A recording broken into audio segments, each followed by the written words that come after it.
Okay, as you probably know by now, I should think, our theme on Sangha Night is Buddhism through time and space. So we've been looking at how the Dharma's manifested itself in lots of different cultures and different ages as a way of looking at, well, how can we practice it effectively here and now? And for the last few weeks, we've been looking at the Dharma in China and Japan. And tonight we're going to move on to actually one of the very last Buddhist countries that were traditionally Buddhist, where the Dharma went to, which is Tibet.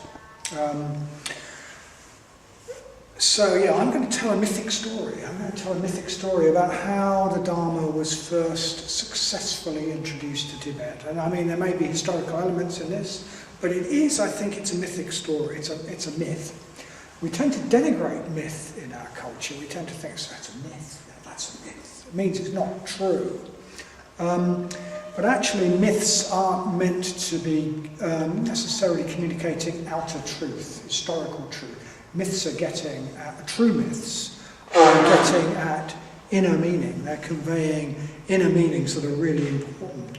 And the story of how Buddhism was first introduced to Tibet is a great myth. It expresses some really deep truths, some important truths about the spiritual life. On the surface, it seems to be about what needs to happen for the Dharma to be successfully introduced and take root in a previously barbarian culture. That's what it seems to be about on the surface. But it is also, at a mythic level, it tells us what needs to happen for the Dharma to be introduced and take root in a person and in a person's life. In other words, it tells us what we need to do if we are going to really make the Dharma part of ourselves so that it can transform us. It makes a really important point about the spiritual life. Okay, it makes a really important point about the spiritual life that we need to take on board. So lots and lots of you will already know, you'll already have guessed, he's talking about the story of Padmasambhava. Okay, hooray! So the story of Padmasambhava, historically, Padmasambhava is said to be the person who first introduced successfully the Dharma to Tibet. That's in a way what he's famous for. That's the central incident of his life. I've got a picture of Padmasambhava, which I think belongs to Amoghavamsa by Alaka. And I'll say a bit more about this later, but there is Padmasambhava subduing a demon. There's a little demon down in the bottom left-hand corner, and Padmasambhava is showing it who's boss. That's what he did. Anyway, so the story about the introduction of the Dharma to Tibet runs that the king of Tibet, King Trison Detsen, wanted to introduce the Dharma to his country. The Dharma was a bit of a status symbol as far as countries went. To be a Buddhist country was to be civilized. To be a non-Buddhist country was to be barbarian. He wanted to introduce the Dharma to his country. So sometime around the year 760 of the Christian era, he invited the abbot of Nalanda Monastery to come to Tibet to help establish the Dharma. Nalanda Monastery at the time was the biggest university in the world. It was a monastic university, which is said to have been the biggest in the world at the time. So he invites Shantarakshita to come and establish the first monastery and temple in Tibet. And Shantarakshita was a highly respected scholar. Obviously, he was an abbot of a great monastic university, and by all accounts a very good man, maybe even a saintly man. And the king provided him with the funds that he needed and the workmen he needed to build a monastery. He gave him everything he needed. So every day the Shantarakshita with his workforce go out and they gather stones and they pile stones up and they build the walls of the monastery. Working really hard. But as time goes on, it's obvious that something is really wrong because they just don't seem to be getting anywhere. Every day they build some walls, and then when they get back the next morning, the stones are scattered again. And this goes on day after day after day. Every day they build, and every day there's nothing there. So they're really puzzled. What on earth is going on? What on earth is going on? And it turns out that what's happening is that although the human workers toil hard in the day, gathering stones, piling them, making walls, at night, all sorts of forces come out from the depths of Tibet, from the deep chasms, the gorges, the bottoms of the lakes. All sorts of forces come out. And these, in the darkness of night, these so-called demons undo everything that the human beings have done in the daytime. And this goes on for ages and ages. And they're getting nowhere, So eventually, Shantarakshita admits that he's defeated. He's not getting anywhere. So he goes to the king and he says, "Sorry, king, I cannot do this, but I know somebody who can." And that somebody is a Padmasambhava. So the king sends off a delegation to invite Padmasambhava to come to Tibet and do what Shantarakshita apparently couldn't do. Now, Padmasambhava is a very different sort of Buddhist to Shantarakshita. Shantarakshita is probably much more what people expect a Buddhist to be. He's a very nice man, very kind man, very scholarly man. Padmasambhava is a bit different. Padmasambhava is much less what we perhaps expect a Buddhist to be. He's got a bit of wildness about him. Instead of living in a nice monastery, the myth goes that he'd been living in cemeteries and cremation grounds where he had been dancing with naked female sky dancers. So he's a bit different.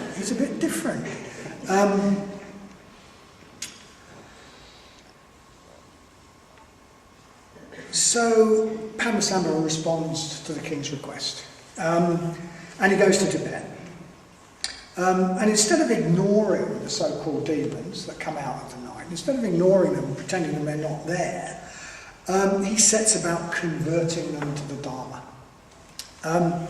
So he doesn't try to destroy them, he sets out to get them on his side.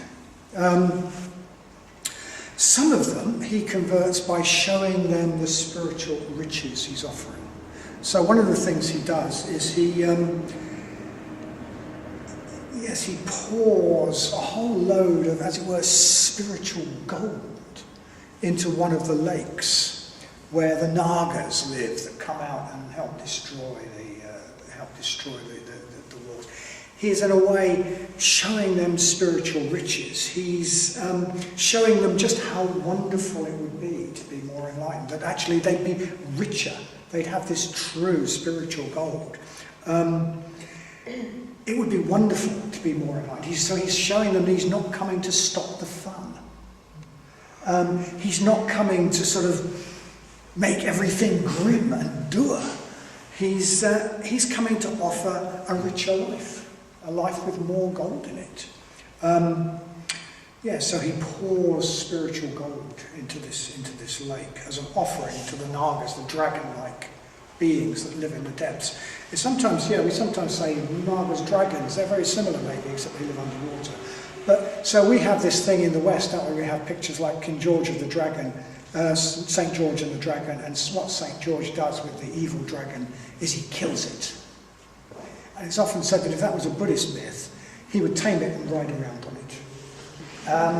So that's more what Padmasambhava is into. So he gives the Nagas, the dragons, a taste of the spiritual riches he's bringing. So they support and protect him rather than opposing him. Some other female demons he makes love to and gets them on his side that way. That's very effective. They sort of love him. So there you go. Some he sort of uses a variant of shock and awe tactics on. He just sort of shows them who's boss. He shows them that he is a superior being, and he gains their loyalty that way. So he gains their loyalty.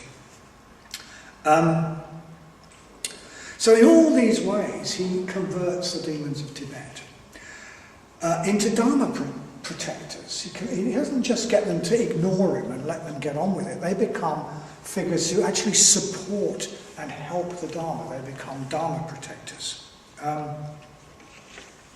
They use all the energies they represent to help. So we're told that whereas before the humans built the walls in the day and the demons knocked them down every night, now the humans build the walls in the daytime and the demons come out at night and build them even higher, and they build them even faster than the humans. So instead of the humans coming out and saying, what's going on, we're getting nowhere, they come out every morning and think, whoa, what's going on? How did that get that big? How is it happening all this quickly? So, okay, this is a mythical story. We're not supposed to take it literally. It's not meant to be true at the literal, superficial, surface level. It's getting at a truth that exists on a deeper level. So, okay, what's it getting at? For a start, the saintly, rational Shantarakshita and his human workers, well, they fail to achieve what they set out to achieve, okay? They fail to achieve what they set out to achieve. They can't build the temple because despite their best efforts, they are undermined. Something undermines what they're doing, something they're not even aware of. They're not even aware of it because it only comes out at night when they are unconscious. Outside of their awareness, every night, something undoes what they do in the daytime. And, well, this is getting at sort of quite a common feature in the human condition, actually. In just the same way, we often don't achieve what we set out to achieve. And maybe we're often really puzzled by this. So a really good example of this is New Year's resolutions. Hey, there's a statistic that, I'm making this up, it's around this. 90% of New Year's resolutions are broken within 3 weeks. It's something like that, okay? So, or all sorts of other resolutions that we decide to take on. So we decide to get fit. We decide I'll go running every day, or I'll go to the gym. Or we decide I'll diet. I'll cut out sweets and I'll cut out comfort food entirely and I'll get really slim and svelte.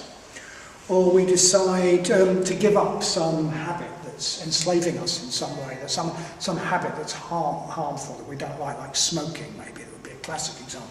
We decide to do those things, and at first we're carried along by enthusiasm and it all sort of goes very well and we do it, but then 3 weeks later or 2 months later, it might as well not have happened. The walls we built have been knocked down. And maybe we're a bit puzzled by why. Maybe it goes on over and over again. Maybe we decide to diet or we decide to give up smoking over and over again. And over again. It doesn't happen. It doesn't happen. So, why? What's going on? Something is going on. We really meant that we wanted to do this, and we really knew it was in our best interest and it would make us happier, but somehow we didn't. It's as though there is something going on outside of the light of our consciousness, of our conscious mind, that undid all our good intentions, that undoes all our good intentions.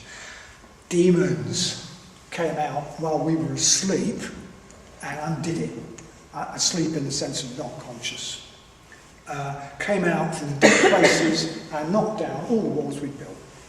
And of course the same thing happens with our Dharma practice. So maybe we decide we really want to meditate every morning. Of course we do. We know it works, we know it makes us happier, we know it improves our relationships, the world seems brighter and more open. Of course I'm going to meditate every morning. And we do for a while, and then we don't. Same sort of thing. We make a decision in good faith, but then eventually we're meditating 3 times a week rather than every day, or maybe we lose the habit altogether.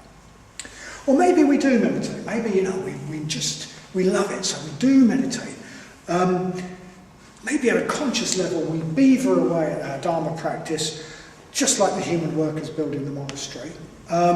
We meditate, we study, we go to classes, we go to talks, we try to act according to the precepts, we work to build ourselves up as a better being, but something always seems to knock us back down again. Somehow we always seem to find ourselves in situations that are really stopping us practice, and we don't quite know how we got there. Or we come up against intractable personality traits. We just still keep snapping at people and being really irritable. Or we come up against habits that just don't seem to want to change. We find some cravings that just don't want to shift, or personality traits that won't move. And of course, so it's quite a common, it's a common feature of the human condition. We consciously set out to achieve certain things, and something seems to undermine it. Something gets in the way. And of course, the reason that something gets in the way is because the conscious mind, the mind that makes the decision, is not all of us. In fact, the conscious mind is not even most of us. Most of our sort of drives and motivations very often are below the level of consciousness. We're not really aware of them. So Shantarakshita and the human workers working in the light of day, they represent the conscious mind. Light equals day, if you like. Light equals day equals awareness. And the demons and the nagas and the whatnot represent deeper unconscious drives in our being. Our coarser energies, if you like, that we don't really want to own up to. And this analogy is talking about something really real and important, that if we ignore it, we won't get far with the Dharma life. We can't ignore our coarser energies. We can't ignore them. If we ignore them, we won't get anywhere, because our conscious mind is not all of us. If we ignore our deeper drives, if we try to pretend they're not there, I'm just really nice. It's really nice. I don't do anger. I don't do competitiveness. Well, we end up sort of, they're bursting to get through, and either they'll come out in sort of depression sometimes, we turn them against ourselves, and they'll come out in snidey criticisms of others, or else if we really sit on them, we just become really boring, actually, and really sort of lacking in any spark.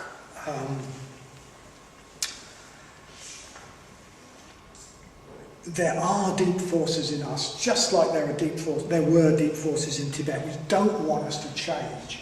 They think that if we change and become Dharma people, that will put a stop to all the fun. Or that will do away with them. That will imprison them. That will be the end of them. So they knock down the walls of our temple as fast as we can build it. Okay, so we can't ignore these deeper drives, and we can't get rid of them, because so much of our energy is tied up in them. What we have to do is do what Padmasambhava did. We have to convert them. We have to convert them and get them on our side. We have to convert the demons to the Dharma, turn them from obstructive forces into Dharma protectors, into sources of energy, actually, that we can use to become the sort of people we want to be. And if we do that, and then instead of knocking down the walls, they will help us build them. And our spiritual life will seem easy, actually. It will seem easy and quick. The walls will go so fast we might be astonished. So, those of you might remember, if you can cast your mind back to the intermediate course that we do on a Wednesday, those of you that did that, you might remember we use an analogy on that course. We talk about us as being a bit like a horse and a rider, with the rider being the conscious mind, and the horse being these deeper drives. And so what we say is, well, yeah, very often the rider thinks he's going over there, but actually the horse is going somewhere quite different. And the rider is blissfully unaware. Everybody else can see, but the rider is blissfully unaware of it. Very often the horse is going towards a full nose bag, a warm stable, Horses it finds sexually attractive. And the rider is going, Nirvana, a better world. And that is why we see so many Marxists with loads of property, environmentalists who take part in the consumer society just like everybody else. And I suppose Buddhists who aren't really doing it as well, really, as we're going Nirvana, and actually we're going over there. So yeah, we use that metaphor of the horse and rider in exactly the same way as the demons and Shantarakshita.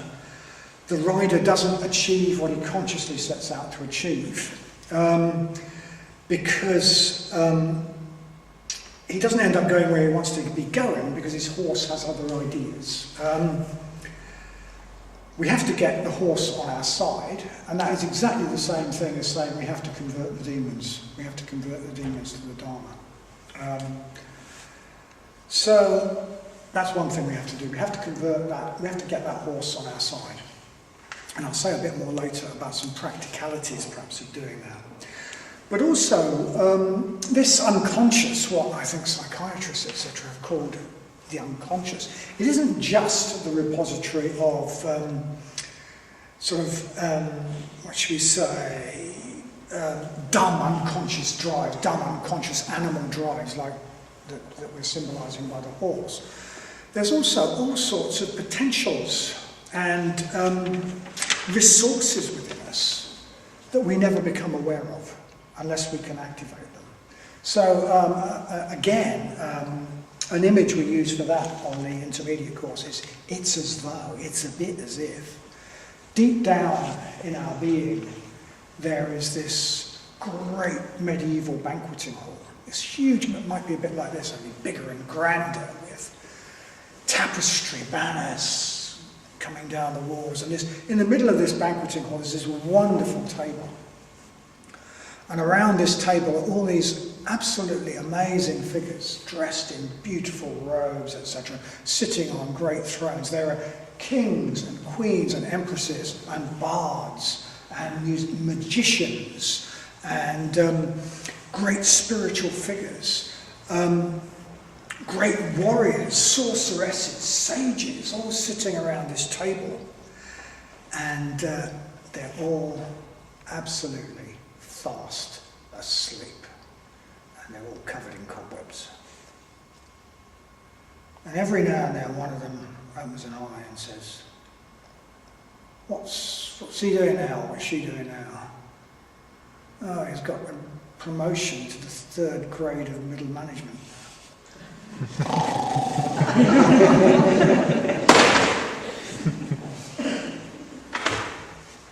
They all go back to sleep.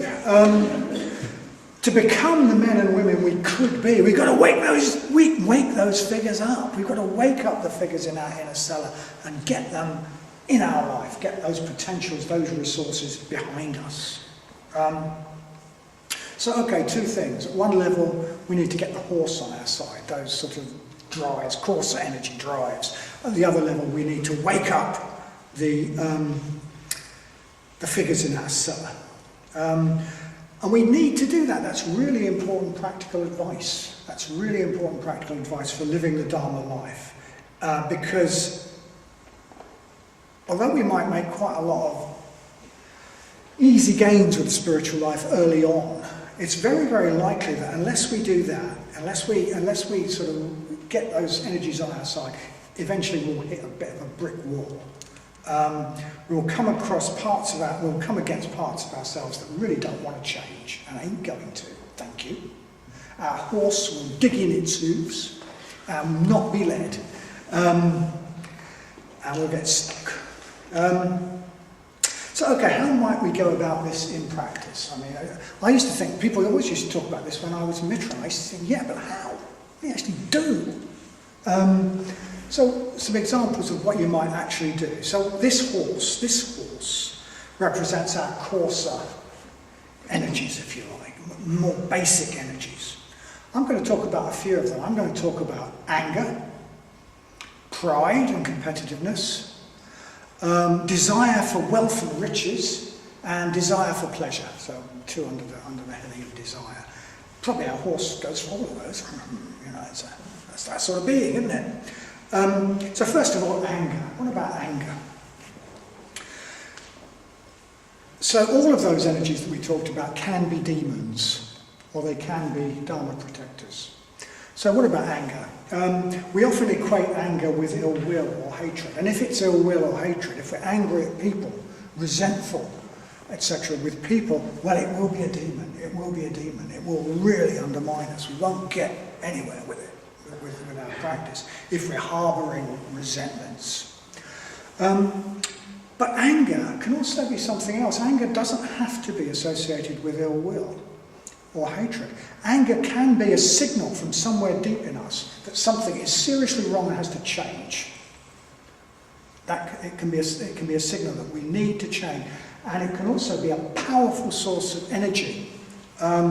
If we can invoke anger, a powerful source of fierce energy, the sort of fierce energy we need to break out of what is enslaving us. Or holding us back. There's huge energy in anger. And it needn't be a negative thing. We sometimes need to use this energy. Okay. You're all thinking, Vadanya's really gone off the rails now. Everybody knows that anger is bad. Buddhists don't do anger. Okay? Well, is it true that Buddhists don't do anger? I'm going to quote you from a very famous Buddhist text, which, although it actually wasn't written in Tibet, it was written at Nalanda Monastery. It's hugely influential in Tibet. A lot of what is best in Tibetan Buddhism actually comes from or grows out of this text. The Dalai Lama says this text is his main inspiration and that he reads it every day. Okay? And this text, of course, is the Bodhicharya Avatara, the guide to the path to awakening. And this is here's some of what the guide to the path of awakening, the Dalai Lama's favourite text, says about anger. Incidentally, this makes reference to kleshas, okay, so it makes reference to kleshas. Kleshas are, if you like, negative mental states that seem to take us over, make us a bit mad, okay? So that's what kleshas are. Disturbing conceptions, they're sometimes translated as. That seems a really weird way of translating it. They're those mental states that come up and take us over. So here's what the Bodhicharya Avatara has to say about this. Though I have somehow found this unimaginably lucky state, I am led back towards those same old lower states of being. I seem to have no will about this, as though I were under a spell. What is going on here? What is driving me? What is it that lives inside me? He's come across his demons. He's come across the fact that his horse isn't going where he thinks it should go. What is it that lives inside me? Then he goes on. Enemies like greed and hate don't have bodies to attack me. They aren't brave or intelligent. How do they make me their slave? But still they strike me down from inside my own mind. Why don't I boil with rage at this? Patience about this is completely out of place. Human enemies become friends if we treat them kindly. But when we are kind to the kleshas, they just cause us more suffering. So I won't rest until these enemies are struck down in front of my eyes. I have promised to free the universe from the kleshas, but I haven't yet freed myself. When I made my commitment, I was intoxicated. I wasn't taking my limitations into account. But now I can't turn back from destroying the kleshas. I'm going to be bloody-minded about this and wage a grudge war of vengeance. The only negative emotion I am going to spare is the desire to murder the kleshas. I don't care if my guts spill out. I don't care if my head falls off. I am never going to grovel to my arch-enemies, the kleshas. If we defeat a human enemy, they can take refuge in another country and regroup. But where can the kleshas go if I rout them out of my mind? The kleshas are weaklings to be cowed by the glare of wisdom. So, I don't care if my guts spill out. I don't care if my head falls off. I am never going to bow to my arch enemies, the kleshas. And why not? we've got these stupid habits that they are just habits. We don't need to think of them as part of me. We've got into these stupid habits that ensnare us, enslave us, hold us back, make our life boring, make our life negative. Anger can be a really positive response to that, actually. I'm just not going to put up with this. I am not going to put up with this. I'm going to make the changes, and anger can give us the energy to do that. I can give you an example, actually, from my own practice of this. For years, decades even, I struggled to finally give up smoking. I used to joke that I probably held some world record for giving up smoking, because I'd done it so many times. I would do it successfully, and I would give up smoking for months, sometimes even years, but I'd always go back. Then I got the horse energy of anger on my side, okay? I decided to get angry at this habit that enslaved me. The habit that would probably kill me, actually, if I carried on doing it. I decided I didn't care if my head fell off. I didn't care if my guts spelled out. I was never going to give in to this arch enemy. I wasn't going to give in to this enemy. I would starve it of cigarettes until it finally withered away and died. I even personalised smoking as a sort of demon. I imagine it as a sort of demon that sat on my back, which, as long as you smoked, it was really kind, but it got fatter and bigger and stronger. And if you started to deprive it of nicotine, it started to think, we'll get this guy to smoke. The claws would start to go in. But of course, because I was using anger, the claws going in just made me more bloody furious, actually. It just made me more furious at it. I wasn't going to give in to this thing. I mean, if you're in a battle to the death, a little pain from your enemy doesn't make you want to give in. It makes you determined to carry on. I was going to be bloody minded about this. I was in a grudge war, and I gave up smoking, actually, for good this time. I haven't had a cigarette or any tobacco product since, and I don't think I've been tempted to. I think it can be quite appropriate to get anger on our side, actually, the energy, that fierce energy of anger on our side to change things. We can be absolutely enslaved by all sorts of things that are just habits, as whatever his name is, Shantideva says, what's going on here? I seem to have no will about this. What's driving me? It's quite appropriate to get angry about that. Okay, that's anger. Secondly, pride. Okay, what about pride? Which of course is tied up with our competitiveness and so on. Our horses are very proud animals. Horses are proud animals. We need to get our horse on our side, and we need to get our pride on our side. We tend to think of pride as something negative, arrogance, egocentricity, all of that, but pride can be a really positive thing. There is such a thing as skillful pride. We want and we need to have genuine self-esteem, to feel good about ourselves, to respect ourselves. We want to be worthy of respect from others. And that can be quite a motivation for living the spiritual life. We can be proud of living an upright life. We can be proud of having real meaning in our life. We can be proud of serving something that's bigger than ourselves. We can be proud of being a son or daughter of the Buddha, a member of that noble family, as it's put in the literature. And this sort of positive esteem can also stop us going down all sorts of wrong paths, stop us getting into all sorts of messes. We should be too proud to be mean, too proud to be small, too proud to do ugly actions. Unethical actions are very ugly, and we should be too proud to do that, have too much concern for the sort of person we are. So once again, horror, pride. We must not have pride. But once again, here's Shantideva and the Dalai Lama's favourite text.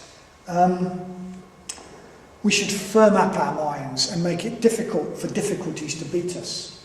As long as difficulties beat us, our wish to beat samsara is a joke. We must be the ones who conquer problems and defilements, not letting anything conquer us.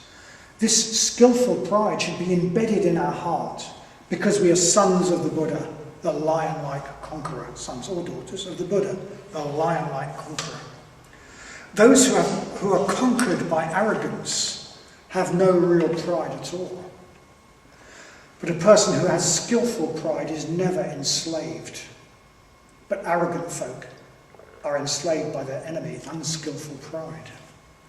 Those who, though mocked and tortured by the arrogant, remain upright, sustained by skillful pride, they are the heroes. They win a victory over unskillful pride and give away the fruits of victory to all beings. Surrounded and mocked by the defilements, the kleshas, we should be 1,000 times more hotly proud, like a lion in a herd of deer. So, skillful pride, if we actually have a genuine concern for ourselves, genuine concern for our self-esteem, if we want to be an estimable person, then surely we'd want to live a skillful life. We'd want to live a meaningful life. And we'd be too proud in a way to mess ourselves up by going into ugly, unskillful paths. So pride, we can use the horse's pride as well as its anger, its fury to move us forward. So, okay, pride, anger. What about desire? Everybody knows, what's the Dharma about? It's about we must go beyond all desire. Pah, rubbish, absolute tosh. We are creatures of desire. We are always seeking to move towards something better. We may need to move beyond neurotic, what Sangha calls neurotic craving, but we're always going to be moved by desire. We're always going to want to move forward. If we don't have desire, we're not going to practice the spiritual path. We're not going to move towards our potential. We're not going to move towards being the being we could be. We need to cultivate desire for positive things, desire for the Dharma, desire, longing to become the person we could be, longing to live the sort of life that we could live. So, desire, the desire of the horse for the full nose back, if you like, needs to be translated into desire for something higher than that. So, okay, desire could take various forms. What about desire for wealth? Desire for wealth and material things. I mean, maybe our horse is motivated by that, likes a nice warm stable, and maybe we'd like a really nice house. I'd like a really nice house with lovely things around and a beautiful environment. Good to be rich, wouldn't it? And, I mean, we may be ambitious as well, ambitious for riches. And actually, it's not at all impossible for that sort of motivation to move us along the spiritual path. There's nothing wrong with a desire for a beautiful environment, a beautiful house or whatever, beautiful things, to live in a sort of beautiful environment that we could live in if we were rich in a financial sense. But actually, the most important environment that we live in is our mind and our heart. That's where we really live. If we could be in a wonderful house, but actually living in a really dingy, dismal, slummy mind and heart, and our experience will be that. Our experience will be dismal. Our real environment is our heart and our mind. That's our real home. That's the place we spend all our time. And that's an environment we cannot escape from. So while it's natural to want a beautiful outer environment, a beautiful house, beautiful things, it's much more important to want a beautiful inner environment. A beautiful mind, beautiful mental states. And if that's our motivation, if a beautiful environment is our motivation, if riches are our motivation, then we can transfer that energy. We can transfer that energy into a desire for internal riches, for spiritual riches. And And in a way that's symbolised by one of the episodes that I mentioned from the life of Padmasambhava, where at one point the king sends Padmasambhava a whole load of gold, I should say. It was ordinary gold, coins, worth a fortune. It's said to be the whole royal treasury. Come and establish the Dharma in Tibet, I'll give you all this. And Padmasambhava throws it all away. He's showing, he's showing contempt for worldly gold, if you like. But then, just to show that he's not got contemptuous of real riches, at some point he summons up a whole load of, if you like, magical gold. It's spiritual gold, liquid gold, and that's what he pours into the lake with the Nagas. So he gives the Nagas some of that. He gives the Nagas some of that spiritual riches. And we can have spiritual riches if we practice the Dharma. We can be really rich people. So we can use that motivation to spur us on. And then, okay, desire for pleasure. And sometimes, once again, people get the idea that Buddhists are down on pleasure. But of course we want pleasure. That's the sort of being we are. It's sort of built into us to want pleasure. If we're trying to live a life without pleasure, we'll become dry and dusty and probably a real pain to be around, actually. Disapproving, self-righteous, puritanical, and so on. So there's nothing wrong with a desire for pleasure. The trick is, well, for a start, not to turn pleasures into something that we grasp, but it's not pleasure that's the problem, it's our sort of addictive attitude to pleasure that's a problem, and the fact that we take our pleasures at such a low level. We often just confine our pleasures to things that we can own, eat, and make love to. And it would be really good to have pleasures on a much higher level than that, aesthetic pleasures, things that we can neither eat, own, nor make love to. Taking pleasure in things that raise our level of being. Coaxing our sources of pleasure above the basic animal level. Aesthetic pleasure, the beauty of the world. If we practice the Dharma, we will be far more open to the beauty of the world. We will see the beauty of the world much more clearly. If we practice meditation, we can be in some mental states that are actually probably quite beyond the imagination, pleasurable beyond the imagination of people who've never meditated. I'm not saying we get those all the time, we should make the practice about that, but that can happen. It's not at all uncommon just to sort of experience, well, just great pleasure in meditation if we really devote ourselves to it, if we stick to the spiritual path. I remember at one point, I made the statement when I was having a spell when I was really into meditation. I was in a very good situation, I was very into meditation, and I said, well, meditation is better than sex. And if meditation is better than sex, then your horse is going to go towards meditation, isn't it? I mean, so, but positive mental states are really pleasurable.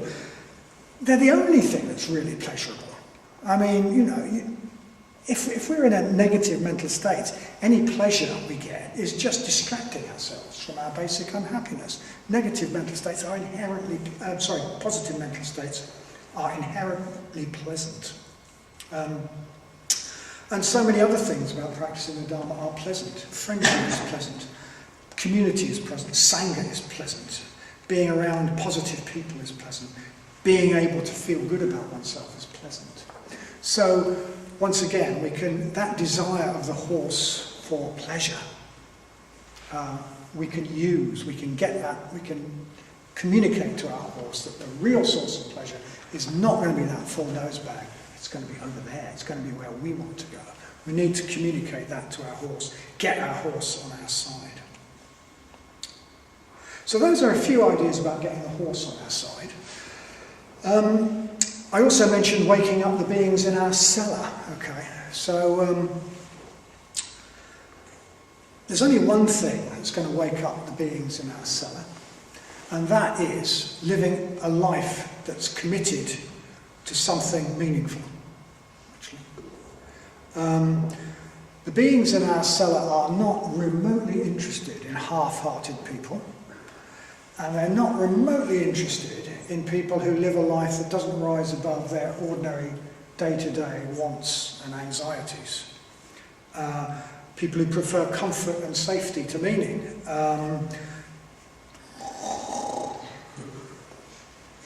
The only thing that will wake them up is really committing ourselves to something bigger and more beautiful and more meaningful than our own little ego, our own little wants and needs.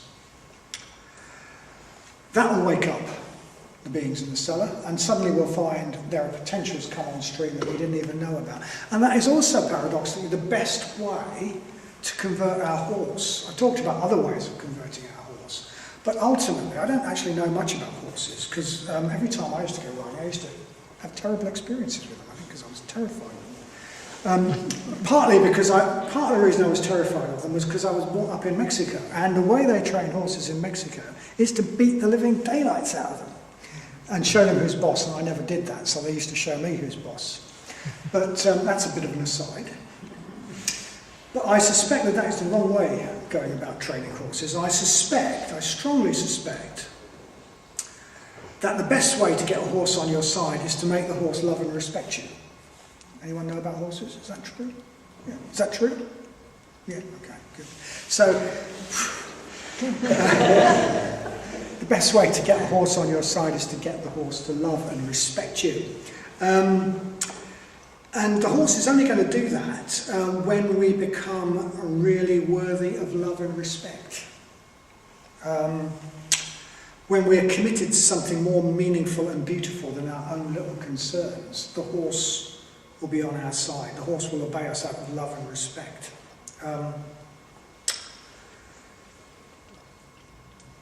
So yeah, it's a bit like, I use the analogy, it's a bit as though we're a kingdom. It's a bit as though we're a kingdom with a load of conflicting, competing tribes and clans within it.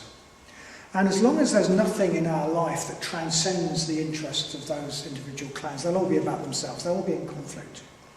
But if our life becomes about something higher, something really worthy, a higher goal that transcends clan loyalties, it's as though a king or a queen takes the throne in that kingdom, that all those different bits of ourselves can actually give allegiance to.